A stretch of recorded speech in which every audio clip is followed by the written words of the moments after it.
नमस्कार, मैं शालिनी सिंह आप तमाम दर्शकों का स्वागत करती हूं और एक बार फिर से लेकर हाजिर हुई हूं आप सभी के लिए आपका अपना पसंदीदा कार्यक्रम भगवान प्रकट हो। दोस्तों, हम सभी भगवान को समझने की कोशिश करते हैं, जानने की कोशिश करते हैं। ऐसा क्यों करते हैं? क्योंकि बचपन से हमें यही कहा जाता है कि उस ईश्वर को जानो, उसे समझो।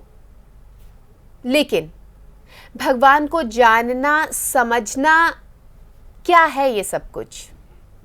क्योंकि लगातार हम जिस कार्यक्रम से आपको जोड़ रहे हैं उसमें पवन जी एक बात कहते हैं, उन्होंने पत्रिका में लिखा है कि भगवान को क्या कोई आप कंप्यूटर चलाने के जैसा आप उसे सीखेंगे? हम कंप्यूटर चलाना सीख सकते हैं, लेकिन भगवान को जानना कैसे सीखें? है ना अपने आप में एक बहुत ही बढ़िया सा सवाल। आइए इस सवाल का जवाब जानते हैं। हमेशा की तरह आज एक बार फिर हमारे साथ स्टूडियो में मौजूद हैं पवन कुमार चौधरी जी। कार्यक्रम की शुरुआत करते हुए आइए सबसे पहले तो उनका स्वागत करेंगे। आपको बहुत बहुत स्वागत है सर। नमस्ते सर, दुनिया सुनती आई है, कहते हैं लोग कि भगवान को जानो, भगवान क्या है, लेकिन आप बिल्कुल ठीक इसके विपरीत लिखते हैं कि आपने भगवान की तुलना कंप्यूटर से कर दी कि कंप्यूटर को चलाना जैसे सीखा जाता है वैसे भला भगवान को कैसे सीखा जा सकता है? ये सवाल अपने आप में बहुत ही मज़ेदार है और मैं चाहूँगी कि आप इस सवाल का जवाब दें। जी, आपने सही कहा। एक हम लोगों ने ये इस बात पर थोड़ा सा जोर दिया है या इस बात पर एक निवेदन किया है कि हम कंप्यूटर को युक्ति से जानना चाहते हैं, कंप्यूटर को समझना चाहते हैं और सारी चीज़ें युक्ति से हम समझना चाहते हैं। हम भगवान को भी जानना और समझना चाहते हैं। देखिए, मानव जो है, इंसान जो है, वो संसार का सर्वश्रेष्ठ प्राणी है। कहते हैं भगवान ने अपनी शक्ल में इसे बनाया है। आज तमाम प्रकार के बड़े से बड़े जानवरों को भी, शेर को, हाथी को मानव ने पिंजरे में डाला है। कहीं भी शेर, हाथी ने मानव को पिंजरे में नहीं डाला है। तो बेशक मानव बहुत होशियार है, हम बहुत होशियार हैं और हम उस परमात्मा तक पहुंचना चाहते हैं, परमात्मा को जानना चाहते हैं। और मैं 100% कहता हूँ, 100% सच है कि हमारे में बहुत सारे संत, जिनको कोटि कोटि नमन हमारा है, जो भगवान तक पहुँचे हैं, भगवान को जाने हैं, भगवान को जान चुके हैं, भगवान के साथ में हंसते खेलते हैं, सब कुछ करते हैं। और वो ज़रूर कहेंगे कि भाई भगवान को जानना संभव है और भगवान को जाना जाता है और लोगों ने जाना है। बिल्कुल सही कहा है। लेकिन अगर हम एक तबके को लें कि हाँ भाई ठीक है, इन्होंने भगवान को जाना है, ये संत हैं और ऐसे कितने लोग हैं, गिने चुने लोग हैं। लेकिन एक बड़ा तबका हम जैसे लोगों का है जो कि कुछ भी नहीं जान पाता है। सुन लेता है कि हाँ भाई आत्मा होती है, परमात्मा होती है, ऐसा है वैसा है, लेकिन हम उसे जान नहीं पाते हैं। हम ता जिंदगी उसके अंदर काम में लगे रहते हैं, लेकिन हम तो ये, और इसी बात को मेरे ख्याल से रामायण में भी एक इस तरीके से लिखा गया है कि जन्म जन्म मुनि जतन कराही, जन्म जन्म मुनि जतन कराही, अंत राम कही आवत नाही। यानी कि हम जतन करके उसे जानना चाहते हैं और राम का आना, भगवान का आना तो दूर रहा, राम का आना तो दूर रहा, राम शब्द नाम भी नहीं आता है। अंत समय में जिसके लिए कहा जाता है कि वो राम का नाम अंत समय में आ जाए तो कल्याण हो जाएगा, तो वह राम का आना तो दूर रहा, राम का तो इसे हम एक साधारण दृष्टि से देखें। अगर हम जो बहुत ही कैपेबल हैं, बहुत ही जो समझदार हैं, ज्ञानी हैं, संत हैं, वो तो खैर भगवान तक, लेकिन एक आम इंसान की तरफ से हम देखें कि हम किसे जानना चाहते हैं? हम भगवान को जानना चाहते हैं। अच्छा, और भगवान क्या है? किसी से पूछो तो भगवान कहेंगे अनंत है, इनफाइनाइट है। ऐसे नहीं है कि आज हमें थोड़ा सा चीज़ समझना हो तो हम इतना दिमाग लगाते हैं, उसमें थोड़ी देर कंसंट्रेट करते हैं। थोड़ा सा बड़ा और समझना हो तो हम थोड़ा और उसमें पढ़ाई करते हैं और उसके अंदर विज्ञान और उसको समझते हैं, तो उससे बड़ी चीज़ को, उससे और बड़ा तो और हम दिमाग लगाते हैं। तो उसे अगर हम दूसरी तरीके से, इस तरीके से ले कि मान लीजिए हम लोग बम्बई में हैं और हमें प्रधानमंत्री से मिलना है। प्रधानमंत्री से मिलना है तो बम्बई से हमें पहले तो दिल्ली तक की यात्रा करनी पड़ेगी, रेल लेनी पड़ेगी या जो भी साधन लेना पड़ेगा। रेलगाड़ी हम दिल्ली का पकड़ना चाहते हैं, बम्बई में 2 स्टेशन हैं। बम्बई में एक बॉम्बे सेंट्रल है, एक बॉम्बे वीटी है।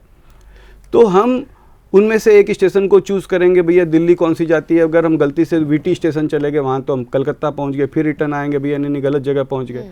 फिर हम बम्बई से यात्रा शुरू करेंगे, दिल्ली पहुँचेंगे। दिल्ली जैसे तैसे पहुँचे 24 घंटे के अंदर।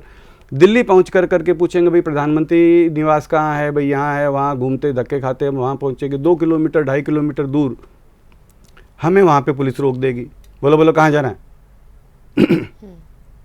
सब प्रधानमंत्री जी से मिलना है। अच्छा, 125 करोड़ देश में, भारत में नागरिक है, सब प्रधानमंत्री से मिलना चाहते हैं। उनके पास समय है क्या?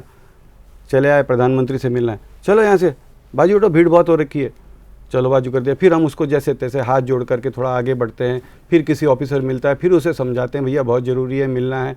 फिर जैसे तैसे करके 2-3 महीने में हम वहाँ पर पहुँचेंगे, प्रधानमंत्री से 1 मिनट 2 मिनट मिलेंगे। तो ये यात्रा कब हुई? कि जब भी हमें एक लिमिटेड, हमें पता है Bombay to Delhi and this is कितना एक रेस कोर्स है, कौन सा, जहाँ प्रधानमंत्री जी का निवास है, 7 रेस कोर्स है। तो एक निश्चित समय है, निश्चित एक गिवन पाथ है, वहाँ तक हमें पहुँचने में कितना समय लग गया। और अगर प्रधानमंत्री हमारे पास आना चाह लें तो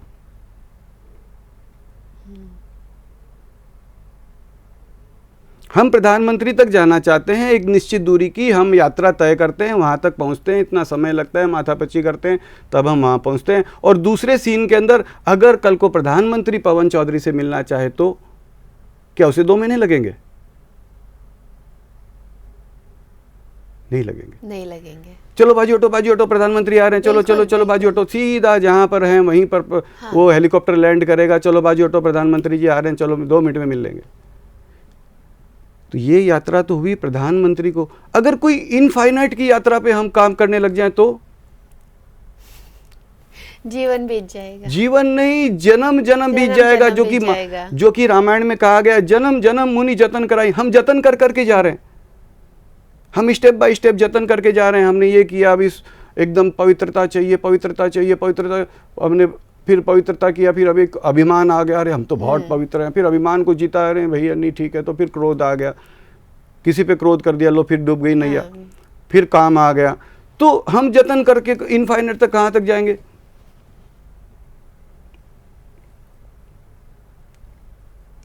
हम उसे जानने का प्रयास करेंगे, ठीक है, उसे जानते हैं लोग, बहुत बड़े बड़े ऋषि मुनि, लेकिन अगर वह भगवान हमारे से, अगर प्रधानमंत्री हमसे मिलना आना चाहे, अगर उसी तरीके से भगवान हमसे अगर मिलने आना चाहे या भगवान हमसे मिलना चाहे, तो क्या उससे कोई तकलीफ है? उसे कोई जन्म लगेंगे?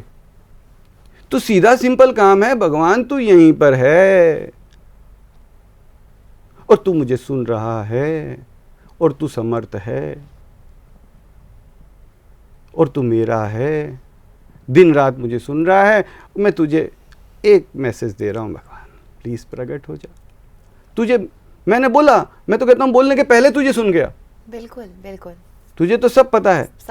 एक साधारण लोग भी कहते हैं कि भाई हमें त्रिकालदर्शी हैं, हम बता देंगे 10 साल बाद में तुम्हारे जीवन में क्या होगा। वो तो साधारण लोग बोल देते हैं और कई बार सच भी बोल देते हैं। तो ये तो भगवान है, तो भगवान को तो सब पता। उसे तो पता चल ही गया कि भाई मेरी बहन शालिनी जी ने आवाज़ दी है, मेरे भाई रमेश सिंह ने आवाज़ दी है, मेरे भाई मोहम्मद भाई ने आवाज़ दी है। तो हम उससे सीधा एक रिक्वेस्ट करें, भगवान प्लीज़ प्रकट हो जा, भगवान प्लीज़, मुझे और कुछ नहीं पता, मैं वहाँ तक पहुँच भी नहीं पाऊँगा। ठीक है, पहुँचे हुए लोग, बहुत ज्ञानी, बहुत समझदार लोग पहुँचते भी हैं तेरे तक। तुझसे एक निवेदन कर रहा हूँ, भगवान प्लीज़ प्रकट हो जा। जैसे एक बच्चा होता है, 1 महीने का बच्चा है, वो माँ कहना भी नहीं जानता है। माँ कहना भी नहीं जानता, क्या करता है? माँ को हाथ पकड़ के नहीं ला सकता है, चैं चैं पैं टैं कैं कैं चैं चैं कुछ भी करता है। माँ समझ जाती है कि मुझे बुला रहा। ये नहीं है कि तू माँ MAA माँ कहेगा, ये कहेगा तभी मैं सुनूंगी। बिल्कुल। तू मुझे अपनी गंदगी साफ करेगा, गंदगी साफ सुथरा हो करके आएगा, मुझे बुलाएगा तब मैं सुनूंगी। कहीं गंदा है, गंदगी में लिपटा है, उसी में खेल रहा है और वहीं से चैं चैं पे कर रहा है, तो माँ बाप समझ जाते। बिल्कुल। तो ये अभियान भी आप इसे मूर्खों का अभियान समझिए या कुछ भी समझिए, मैं तो कहता हूँ पागलों का अभियान समझिए कि हम उसे एक आवाज़ दे रहे हैं, वो हमारे पास है, सुन रहा है और हम उससे जतन कर करके, वो कोई कंप्यूटर थोड़ी है कि हम उसे सीखेंगे, वो अनंत है, हम कितना सीखेंगे, कहाँ तक उसको हम पहुँचेंगे, कहाँ तक हम उसको प्राप्त करना चाहेंगे, कहाँ तक हम अनंत की यात्रा, हम छोटी सी यात्रा करने में ही हम फेल हो जाएंगे, तो हम वहाँ तक नहीं पहुँच पाएंगे। हम तुझे एक निवेदन कर रहे हैं, तू सुन रहा है, भगवान भगवान प्लीज़ प्रकट हो जा, भगवान प्लीज़ प्रकट हो जा। भगवान मैं तुझ तक कहाँ पहुँचूँगा, तू मुझ तक तू प्रकट हो सकता है। मुझ तक आने का भी यहाँ पर नहीं है कि भाई तू कहीं से मुझे आएगा। लोग कहते हैं भगवान को कहाँ से बुला रहे हो, भगवान कहाँ से? नहीं, हम कहीं बुला नहीं रहे हैं, भगवान कहाँ से आएगा? कहाँ, भगवान की कहीं पे कमी है ही नहीं, बस तू प्रकट नहीं है, बिना भ्रम के प्रकट रहे। कई लोग कहते हैं कि भाई भगवान तो प्रकट है, तुम्हारे देखने की क्या बोलते हैं नेत्र नहीं है, ज्ञान चक्षु नहीं है, तुम्हारे में समझ नहीं, तुम समझ नहीं पा रहे, तुम देख नहीं पा रहे हो। नहीं है, हम कमजोर हैं, हमें नहीं है, लेकिन मेरा पिता कमजोर नहीं है। बिल्कुल। मेरा पिता सर्व समर्थ है, परम समर्थ है, संसार को रचाने वाला है, उससे ज़्यादा ताकतवर कोई नहीं है। हम उसे एक निवेदन करते हैं, भगवान भगवान प्लीज़ प्रकट हो जा, भगवान प्लीज़ प्रकट हो जा, भगवान प्लीज़ प्रकट हो जा। बस यही है कि भगवान मैं तुझ तक नहीं पहुंच पाऊंगा, तू अनंत है, मैं तो अनंत तो दूर है, एक छोटा मोटा गिवन रास्ता होता है, वहाँ भी शायद नहीं पहुंच पाऊंगा, तुझ तक क्या मैं पूछे। और इसीलिए यहाँ तक कि हमारे संतों ने कहा है कि भाई जन्म जन्म हम जतन करके तुझ तक कहाँ तक पहुँचेंगे। हाँ, तू अगर चाह ले तो तू जरूर हम तक आ सकता है, सेकंडों में आ सकता है, तू प्रकट रह सकता है। तुझे तो आना भी नहीं है, बस प्रकट होना है, बिना भ्रम के, बिना किसी भ्रम के, सबको दिखते, सबको गले लगाते। छोड़ना है तो मुझे छोड़, सबको आनंदित परमानंदित करते कराते। हम तो जैसे एक आता है, दाता एक राम, भिखारी सारी दुनिया। हम तो भिखारी हैं, मालिक मेरे पिता, मेरे मालिक, मेरे प्राणपति, मेरे भगवान, मेरे ईश्वर, मेरे खुदा। हम तुझसे ना मांगे, किससे मांगे? हम तुझसे प्रार्थना कर रहे हैं, प्रकट हो जा, प्रकट हो जा, प्रकट हो जा, और सबको दिखते प्रकट हो। छोड़ना ही, अगर किसी एक को भी छोड़ना है, कहीं भी किसी भी मानो नहीं, किसी चींटी को भी छोड़ना है तो मुझे छोड़ना। मैं उससे ज़्यादा प्यारा कैसे हूँ तेरा? सबको दिखते प्रकट रहे। मांगने में हमारा क्या चला गया? ये तो एक मांग है, हम मांग तो कर ही सकते हैं अपने पिता से। क्यों ना हम करोड़ों बच्चे मांगेंगे, शायद वह परमपिता सुनेगा, देखेगा, करने की शायद उसके मन में आ जाए तो कर सकता है। नहीं प्रकट होगा, नहीं मन में आएगा, नहीं प्रकट होगा, ना सही भाई, मत प्रकट हो, अपना कोई जोर नहीं है। बिल्कुल, लेकिन मांग जरूर सकते हैं, यही अभियान है। यानी कि बस एक मांगने का ये एक अभियान है, एक कोशिश भी हम नहीं इसको कह सकते। यहाँ पर सिर्फ हम अपने मन से उस ईश्वर को, उस परम सत्ता को पुकार रहे हैं। और आप सबसे मन से के अंदर भी ये है कि मन से अगर ना पुकारना है तो सिनेमा के गाने की तरह बिल्कुल बिल्कुल, क्योंकि ये एक बहुत बड़ी चीज है कि मन से पुकारो। मन से पुकारना नहीं आता, कहाँ जाके सीखें? मेरा पिता सुनता है ना, सुना रहा हूँ उसे, जैसे मर्जी पुकारिए। हाँ, पुकारूं तो सही, लेकिन बिल्कुल, बस यहाँ पर पुकारने के लिए कहा जा रहा है, और जैसे मर्जी वैसे पुकारिए। जिन शब्दों से आप पुकार सके उससे पुकारिए, जिस समय पुकार सके उस समय पुकारिए, जहाँ मर्जी से पुकारिए, लेकिन हाँ पुकारिए। बहुत सही। उस परम सत्ता को, सर्वशक्तिमान को पुकारिए। आए ना आए उसके हाथ में है। हम नहीं कहते कि हाँ हम पुकारेंगे और वो दौड़ा चलाएगा। ये तो एक बहुत ही मूर्खतापूर्वक अभियान है, लेकिन बावजूद इसके हम इसमें लगे हुए हैं उस परम सत्ता को पुकारने के लिए। आज के लिए बस इतना ही। यहीं पर आप सभी से आज के लिए विदा लूंगी, लेकिन उससे पहले बहुत बहुत धन्यवाद करना चाहूँगी पवन जी का, क्योंकि लगातार बहुत ही सुंदर चर्चाएं आप हमारे बीच लेकर आ रहे हैं। उसका आपके तहे दिल से उसके लिए उपकार धन्यवाद। बोला